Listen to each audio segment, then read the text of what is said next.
in Bible school, we're taught the most important thing God's doing is planting churches. And the most important people he's using are the ones doing that. So when we came out of Bible school, that's where we were headed, right? Because that was that was the framework we were given as to, the value system.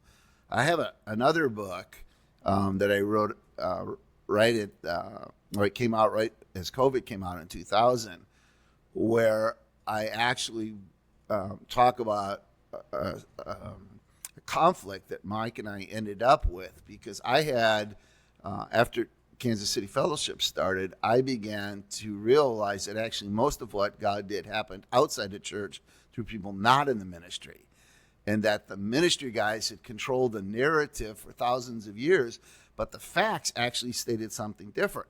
And a lot of it had to do with understanding Hebrews 11, where you realize there's 15 people in the sort of Hall of Fame of faith, and yet only 14 of them have anything to do with the temple or ministry, right? And you begin to see this much bigger picture developing. Well, Mike and I had a big clash about that, because he hung on to our Bible school paradigm, right? And I sort of evolved when the church started. So that's where this whole company of the Joseph Company started. So I've taken a little bunny trail here. But no, actually, that was this is actually the topic of our last episode that isn't up yet, but will be soon. As we, I got that part of your heart from the book was so inspiring to me. I'm in vocational ministry. I'm a pastor. Jeff is not. Jeff works full time, but is also in full time ministry. I mean, God is using him just as much as he's using me, if not more. Well, get the other book, and then let's do another podcast about this, because this has been my world for awesome. Years. Me and the reason. So, just in brief, one of the things that we were taught in school was there was a sacred, the church world, the kingdom of God. There's the sacred, and then there's the secular, right? And the secular is the world, the realm of the devil and mammon and all this stuff. And so I'd grown up with this dichotomy, right? Good and evil, secular and sacred. What I ended up realizing is God was God over all of it. And that was a major shift from what I had sort of been brought up with.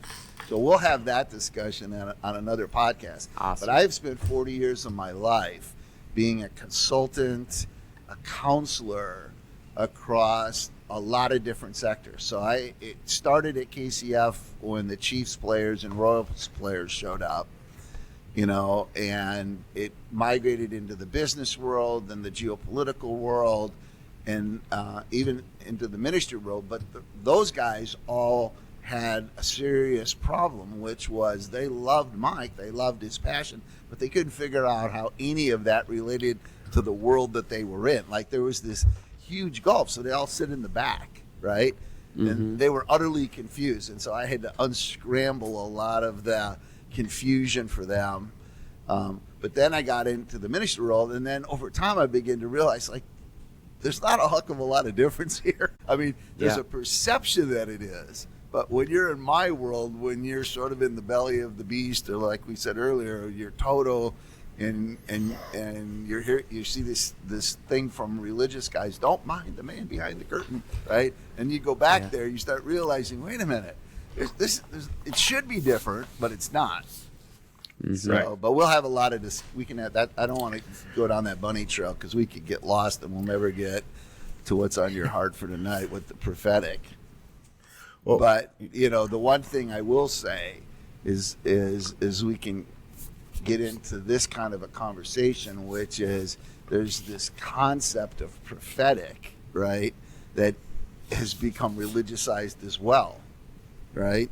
It's like we have this concept of prophets as being church people, and there could be nothing further from the truth. Well, Bob, you mentioned, I've heard you mention before when you'd written about groupthink and the dangers of groupthink.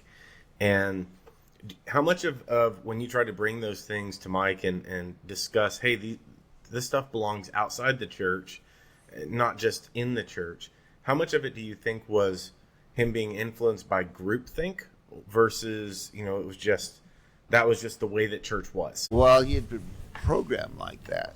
So, Right. I'll tell you what happened. So I'm in, I'm in an awkward situation here because here I am building a church, right?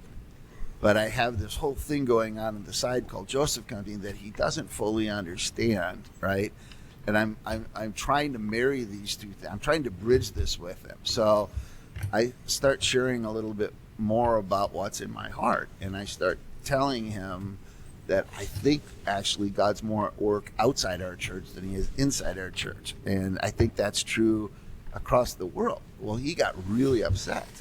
And his response was, you don't understand. The wealth of the nations is going to be laid at the feet of the apostles and prophets, right? Because that's how religious leaders think. Right. My response was, Mike, we already had that. It was called the Roman Catholic Church, and it didn't turn out really well. Yeah. I know people are going to probably look at me like I'm nuts, but the truth of it is Christianity doesn't really work well when its leaders are in charge. Christianity actually is the religion of the oppressed.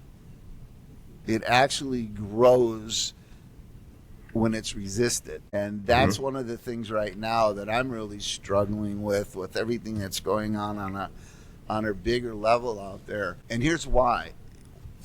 There's this statement I hear all the time. We're a New Testament church, right? And I'm thinking to myself, really? First of all, there wasn't any New Testament churches that had multi-million-dollar buildings and 15,000 people congregations, right? There's not. And here's the big one, though. The big one is, and this is something it just really bothers me, is we have so many guys wanting to go into the ministry, right? Well, in the first century, going in the ministry meant you were the first guy persecuted.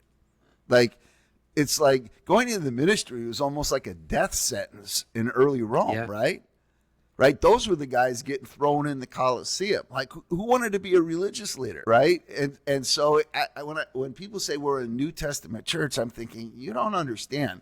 The whole of the New Testament is this resistance movement against a political system where it's life and death. Nobody's getting killed in America for their faith. So I know that sounds harsh, you know what I mean? But it's kind of like, I think sometimes we need a reality check, right?